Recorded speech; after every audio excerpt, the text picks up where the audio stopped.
Good day everyone, we are the group 1 and we will report about the experiment 6. This laboratory report is all about identifying cations in solutions. Now for a brief introduction about this topic. This experiment will show whether the known solution contains barium, calcium, or magnesium ions. Since this procedure entails the separation and identification of ions present in the known solution, the experiment will involve qualitative analysis. Separating and identifying each positively charged cation in a sample is another aspect of cation analysis. Using a reagent may be appropriate for the precipitation of a solution, but of the solution may be necessary if a solution has watery or aqueous characteristics. We can then utilize equipment and machinery that are appropriate for this experiment, such as a centrifuge, to separate the precipitate solid particles from the aqueous solution. As a result, we can employ the same principle that were used to separate the precipitate's cation from the other cations in the other aqueous solutions. The objectives of this experiment includes: number 1, to observe the chemical behavior of barium, calcium, and magnesium ion. Number 2, to identify the chemical reaction on different solutions and how they differ in the same procedure.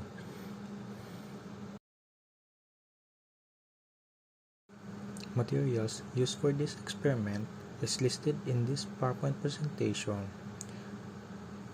To verify and what are the reactions based on different chemicals and the same procedures are made.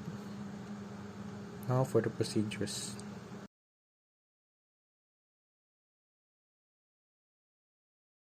So let's proceed to the procedure of analysis of the cation solution. I will tackle you about the identification of the barium cation in a known solution.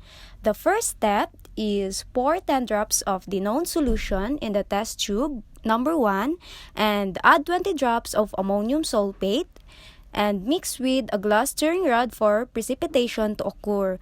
So, ang ammonium sulfate kay ginagamit siya as an inorganic salt with a number of commercial uses.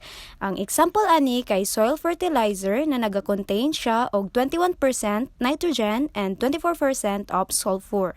Another example is gina-add pod siya sa bread products as a dough conditioner. And take note, if the white precipitate, then the barium cation is present.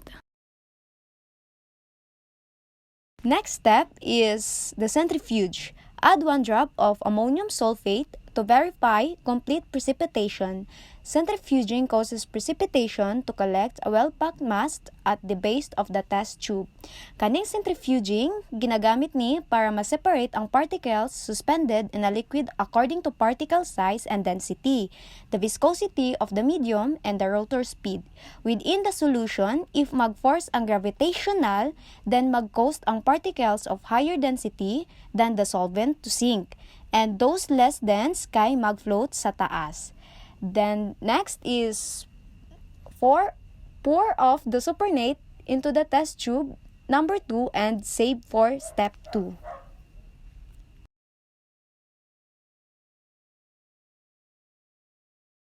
To complete this procedure, the last step is add 5 drops of dilute hydrochloric acid to test tube number 1 and stir completely. Ang dilute hydrochloric acid is a aqueous solution na naga-contain og hydrogen chloride o water. Ginayus sad ni to produce leather finishing chemicals like oxychloroacid acid and sulfide. For the flame test, prepare a clean flame test wire that is coated with hydrochloric acid, proceeding with dipping the coated wire into the solution, then place the wire into the hot flame, resulting in a green fire, indicating the presence of barium cation. Flame test is a method for identifying an ion using the unique color, so the ion emits when placed in the flame. Ibig sabihin, ang flame test is ginagamit nato visually para ma-determine ang identity sa unknown metal or metalloid ion. Take note, if the green flame test confirm, then the barium cation is present. Identification of calcium ion in a known solution. Procedure A. Add 10 drops of ammonium oxalate to the solution in test tube 2. So, mag-add ka og 10 drops ammonium oxalate tapos i-observe. If nagbaba siya, na presence of calcium ion.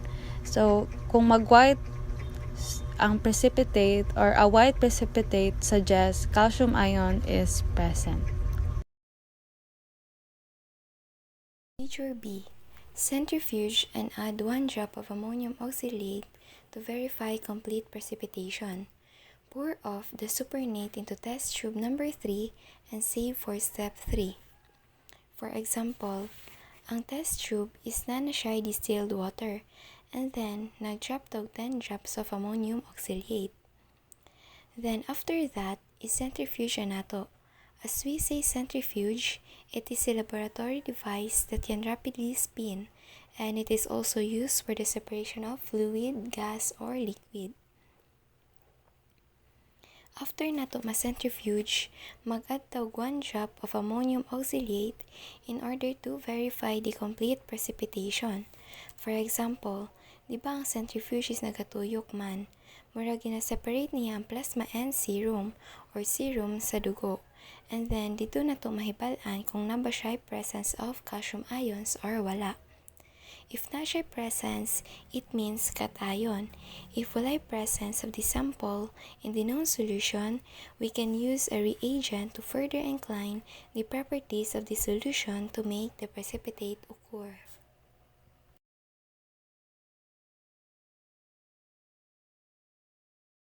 Procedure C.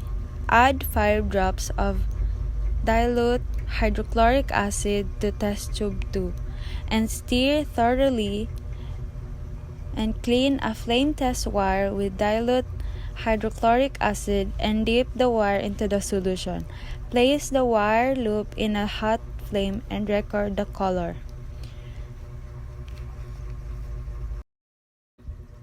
A brick red flame test confirm if naabay calcium dito.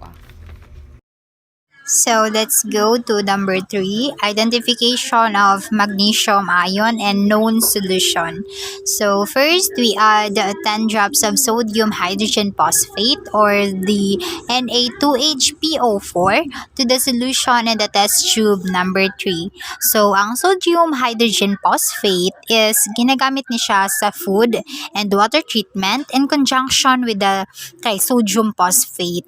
Ginagamit siya as emulsifier and buffer in food and pharmaceuticals. So, example ani is the anti-kicking additive sa powdered products, dietary supplement, scale inhibitor, reagent, and buffer in analytical chemistry. If white precipitate forms, the presence of Mg2 plus is present to verify the presence of magnesium ion. When we say precipitate forms, ibig sabihin, a solid form by a change in a solution, kadalasan sa chemical reaction, o change in temperature kung aha nagapababa sa solubility sa solid mixture. The blue lake test should be made in step 5C to confirm the presence of Mg2 plus in known solution. Unya, sa step 5C nato is mogamit tag blue lake test to confirm na ang Mg2 plus is present sa known mixture. So, for the centrifuge, 60 seconds must centrifuge in order for the mixture to precipitate and allow for careful decanting of the supernatant into the temporary waste beaker. The solid portion or the precipitant should always stay at the bottom of the test tube number 3. So, ang centrifuge is a laboratory device which is ginagamit for separation of fluids, gas, or liquid based sa density. Ibig sabihin niini is carefully transfer or decant the liquid found above the precipitate or sediment sa temporary waste beaker. Ug dapat ang solid mixture would remain at the bottom of the test tube.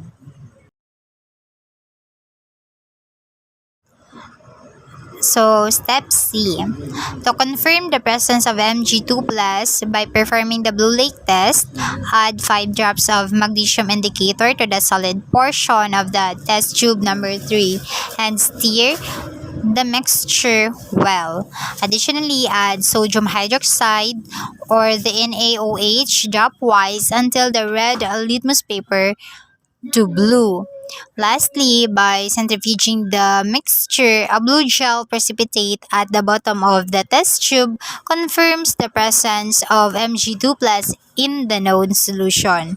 Sa letter C, okay, we are performing a blue lake test in order for us to confirm the presence of Mg2 plus. So, mag-add tag 5 drops of magnesium indicator atong solid mixture good na nabilin sa test tube o stir well ang mixture.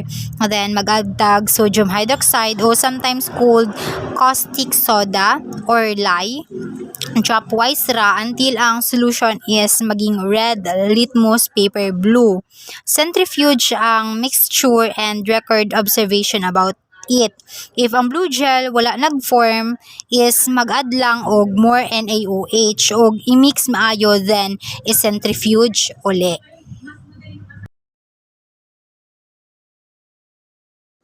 This part is an overview of what to do with the data gathered and what are the reactions of different chemicals based on the same procedures done in the experiment.